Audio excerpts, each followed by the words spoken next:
ఆత్మీయులైన ప్రేక్షకులకు నమస్కారం. నా పేరు డాక్టర్ చిరుమామిళ్ళ మురళీ మనోహర్.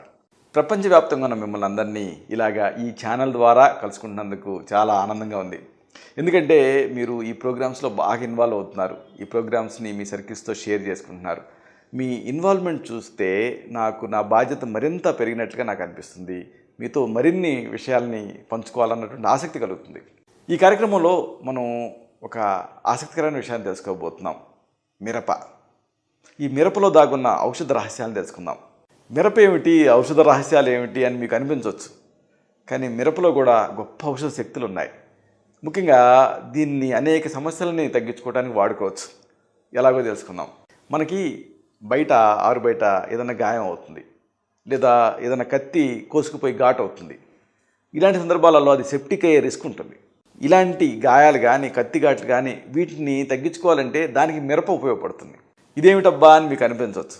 ఆయుర్వేదంలో ఒక సిద్ధాంతం ఉంది, సమాన ప్రత్యయారబ్ధత అలాగే విశిష్ట ప్రత్యయారబ్ధత అని. అంటే సమానమైనటువంటి మెడిసిన్ ప్రయోగించడం ఒకటి, అలాగే విశేషంగా దానికి ఆపోజిట్గా ప్రయోగించడం ఒకటి. ఇక్కడ విచిత్ర ప్రత్యయారబ్ధత లాగా ఇది పనిచేస్తుంది. అంటే విచిత్రం ఏంటంటే ఆపోజిట్ యాక్షన్ ఉండేదాన్ని ప్రయోగించడం. అసలే మంట, అప్పుడు మీరు ఒక మంటగా ఉండేదాన్ని ప్రయోగించారనుకోండి, బ్లడ్ సర్క్యులేషన్ పెరిగి అక్కడ హీలింగ్ మెకానిజం అనేది అక్కడ ఇంప్రూవ్ అవుతుంది. మనకి చిన్నప్పుడు మీకు స్కూళ్ళలో గుర్తుండే ఉంటుంది, ఏదైనా దెబ్బ తగిలినప్పుడు మీ డ్రిల్ మాస్టర్లు వాళ్ళు ఆ టింక్చర్ ఐరన్ ఇలాంటివి పూసేవాళ్ళు.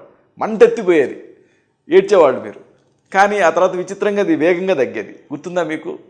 సరిగ్గా ఇది కూడా అంతే. ఈ మీకు గాయాలైనప్పుడు, కత్తిఘాట్లైనప్పుడు ఇలాంటి సందర్భాల్లో మిర్చిని వాడచ్చు, మిరపను వాడచ్చు. ఎండు మిర్చిని దీన్ని తీసుకొని మెత్తగా పొడి చేయండి, అంటే ఎండు కారంలాగా అవుతుంది. దీన్ని ఎక్కడైతే గాయాలైనాయో, ఎక్కడ కత్తి ఘాట్లైనాయో, ఎక్కడైతే కట్స్ అయినాయో అక్కడ అలాగా దాన్ని వేసి నొక్కి పట్టి తెల్లటి గుడ్డ, దీన్ని ఏం చేయాలంటే కానుగ నూనెలో కానీ లేకపోతే నువ్వుల నూనెలో కానీ తడిపి పైన వేసి కట్టు కట్టాలి. అంటే మీకు ఎక్కడైతే ఘాట్ అయిందో ఆ ఘాట్ అయిన చోట ముందు ఏం చేయాలి, కాస్త మిరప్పొడి ఫ్రెష్గా, అంటే ఎండు మిరపకాయలని మెత్తగా నూరి ఆ పొడిని వేసి ఆ పైన కానుగ నూనెలో తడిపినటువంటి తెల్లటి గుడ్డను కానీ లేకపోతే నువ్వుల నూనెలో తడిపినటువంటి తెల్లటి గుడ్డను కానీ గట్టిగా కట్టాలి. దీంతో ఆ ఓవర్ బ్లీడింగ్ ఏదైతే ఉంటుందో అది కంట్రోల్ అవుతుంది. తర్వాత మీరు వైద్య సహాయం కల్పించవచ్చు, కానీ ఒక ప్రథమ చికిత్సలాగా పనిచేస్తుంది ఇది. ఓవర్గా బాగా విపరీతమైన మంట వల్ల, అంటే అక్కడ విపరీతమైన మంట అనిపిస్తుంది కాబట్టి మీరు లబోదిబో అంటారు. కానీ చెప్పుకున్నాం కదా, దీని సిద్ధాంతం ఏంటంటే అక్కడ బ్లడ్ సర్క్యులేషన్ ఇంప్రూవ్ చేసి ఇన్ఫెక్షన్ తగ్గించడం. ఇప్పటికీ కూడా చాలామంది కొండ జాతీయులు దీన్నే ఒక ప్రథమ చికిత్స కింద వాడుతూ ఉంటారు. దీనికి చాలా ఇంపార్టెన్స్ ఉంది, దీని వెనక ఒక సైంటిఫిక్ రీజనింగ్ ఉంది. ఇక కడుపు నొప్పి, ఈ పెయిన్ అబ్డామిన్ అంటాం, ఒక అబ్డామిన్ మ్యాజిక్ బాక్స్ అంటాం. అంటే ఏంటంటే అనేక రకాల కారణాల వల్ల కడుపు నొప్పి వస్తూ ఉంటుంది. ఈ కడుపు నొప్పిని తగ్గించడం అవసరం. చూడండి, మీకు మామూలుగా చాలా గ్రామాల్లో ఇప్పటికీ కూడా వైద్య సహాయం అనేది సరిగ్గా అందదు. అంటే హాస్పిటల్స్ ఉండవు, డాక్టర్లు ఉండరు, మెడిసిన్స్ అందుబాటులో ఉండవు. కానీ మిరప అందరికీ అందుబాటులో ఉంటుంది కదా. ఇలాంటి కడుపు నొప్పిని మిరపతో తగ్గించుకోవచ్చు. మిరప గింజలు ఇక్కడ మీకు అవసరం. మిరప గింజల్ని మెత్తగా నూరండి. ఈ మిరప గింజల పొడిని, ఒక 2 గ్రాముల పొడిని నీళ్ళకి కలిపేసేసి ఆ నీళ్ళని తాగాలి.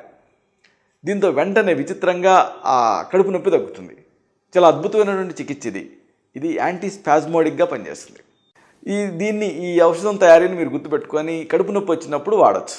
అంటే మిరప గింజల్ని మెత్తగా పొడి చేసేసి ఒక 2 గ్రామ్స్, అంటే దాదాపుగా ఒక 1/2 టీ స్పూన్ ఈ పొడిని నీళ్ళకి కలిపేసేసి ఆ నీళ్లు తాగాలి. ఈ కడుపు నొప్పి తగ్గుతుంది. ఇక తలనొప్పి, ఇది కూడా అంతే. Headache is a headache to the doctor and patient అంటారు. అనేక కారణాల వల్ల తలనొప్పి వస్తుంది. కానీ ఈ తలనొప్పికి కౌంటర్ ఇరిటెంట్ కింద మనం ఏమైనా వాడగలిగితే తలనొప్పి తగ్గుతుంది. ఉష్ణ హంతి అంటారు కదా, ఉష్ణాన్ని తగ్గిస్తుంది.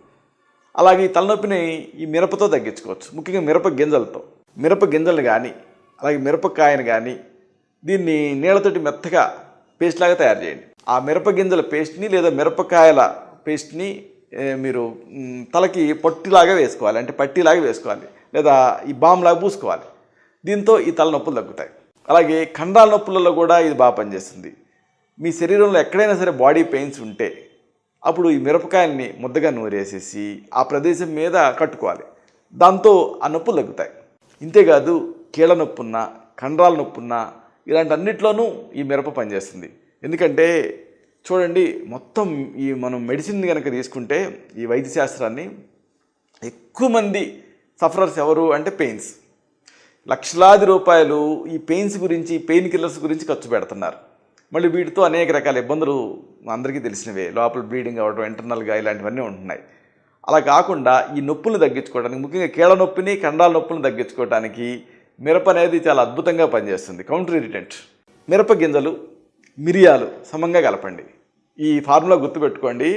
మీకు ఇది వాడి చూసిన తర్వాత, దీంట్లో ఉండేటువంటి ఎఫెక్ట్ చూసిన తర్వాత, అర్రే ఇంత మంచి ఫార్ములా ఎందుకు మిస్ అయ్యామో మనం ఇన్ని రోజులు అనిపిస్తుంది. మిరప గింజలు, మిరియాలు సమంగా కలిపేసేసి నెయ్యితో కానీ నూనెతో కానీ కలిపి మార్చండి. మార్చి ఆ నెయ్యిని కానీ ఆ నూనెని కానీ నొప్పిన చోట రాసుకోవాలి. దీంతో ఆ కీళ్ళ నొప్పులు లేకపోతే కండాల నొప్పులు ఇలాంటివన్నీ మంత్రం వేసినట్టు మాయమైపోతాయి. చాలా ఎక్సలెంట్ మెడిసిన్ ఇది. సింపుల్. మిరపగింజలు అలాగే మిరియాలు రెండింటిని ఈక్వల్ ప్రపోర్షన్స్లో కలపండి. కలిపేసి ఒక పెనం మీద లేకపోతే ఒక గిన్నెలో నెయ్యి తీసుకోండి, లేదా నువ్వుల నూనె అయినా తీసుకోవచ్చు. ఇప్పుడు ఈ మిరపగింజలు, మిరియాల ఈ పొడి ఏదైతే ఉందో ఈక్వల్గా కలిపినటువంటి ఈ ప్రపోర్షను, దీన్ని ఆ నెయ్యిలో కానీ నూనెలో కానీ వేసి మార్చండి. అంటే మిరపగింజలు, మిరియాలు మాడిపోవాలి ఆ నూనెలో, ఆ వేడికి. ఇప్పుడు మీకు ఆ నూనెని తీసుకొని నిల్వ చేసుకోండి. అంటే నూనెని ఒక సీసాలోకి తీసుకొని నిల్వ చేసుకోండి. దీన్ని అంటే ఈ మిరపగింజలు, మిరియాలు కలిపి మార్చి ఆ నూనెని మీరు సేకరించి దాన్ని ఒక సీసాలో పోసుకొని దాన్ని రోజువారీగా ఈ నొప్పులను చోట రాసుకొని మర్దన చేసుకుంటూ ఉండండి.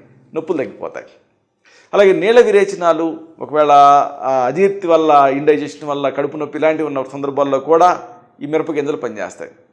మిరపగింజలు, మిరియాలు కడిపి మార్చి ఆ నీళ్లు పోసి కొద్దిసేపు ఉంచితే నీరు తేరుతుంది. ఆ తేరిన నీటిని వడగట్టి తాగాలి. దీంతో కలరా, నీళ్ళ విరేచనాలు, అజీర్తి ఇలాంటివి తగ్గుతాయి. ఈ కాంబినేషన్ ఇంత ముందు చెప్పుకున్నట్టే, కాకపోతే ఈసారి నీళ్లు పోయాలి. అంటే మిరపగింజలు, మిరియాలు కడిపి పెనం మీద మార్చి ఇప్పుడు నీళ్లు పోయండి. దాంట్లో కొద్దిసేపు ఉంచండి. అప్పుడు అడుగున ఇవి రెండు దిగి పైన నీళ్లు తేలుతాయి. ఆ నీటిని తాగాలి వడపోసుకొని. దీంతో ఆ కలరా తాలూకు విరేచనాలు కంట్రోల్ అవుతాయి, నీళ్ళ విరేచనాలు కంట్రోల్ అవుతాయి, అజీర్తి తగ్గుతుంది. ఇలాగా మిరపే కదా అని అనుకుంటాం, కానీ ఈ మిరపతో కూడా ఇన్ని ఔషధాలు తయారు చేసుకోవచ్చు, ఇన్ని సమస్యలు తగ్గించుకోవచ్చు. అయితే ఇప్పుడు మనం చెప్పుకున్నవన్నీ కూడా ప్రథమ చికిత్సలు, గృహ చికిత్సలు. ఒకసారి ఈ సమస్యలు అనేవి ఈ గృహ చికిత్సల స్థాయిని మించి ఇబ్బంది పెడుతూ ఉంటాయి. అలాంటప్పుడు మీ నాడిని చూసి, మీ తత్వాన్ని పరీక్ష చేసి, మీకు మాత్రమే ప్రత్యేకమైన ఆయుర్వేద ఔషధాలు ఉంటాయి. వీటిని తగిన అనుపాన సహపానాలతో నిర్ణీత కాలం పాటు ప్రిస్క్రైబ్ చేయాల్సి ఉంటుంది. ఇలాంటి మరొక ఆసక్తికరమైన విషయాన్ని తిరిగి ఇదే కార్యక్రమాల పరంపరలో మనం కలుసుకున్నప్పుడు సవివరంగా, సహేతుకంగా, సమగ్రంగా తెలుసుకుందాం. శతం జీవ శరదో వర్ధమానః, శతం హేమంతాన్ శతం వసంతాన్. 100 శరతులు, 100 హేమంతాలు, 100 వసంతాలు వర్ధిల్లుతూ జీవించండి. శుభం.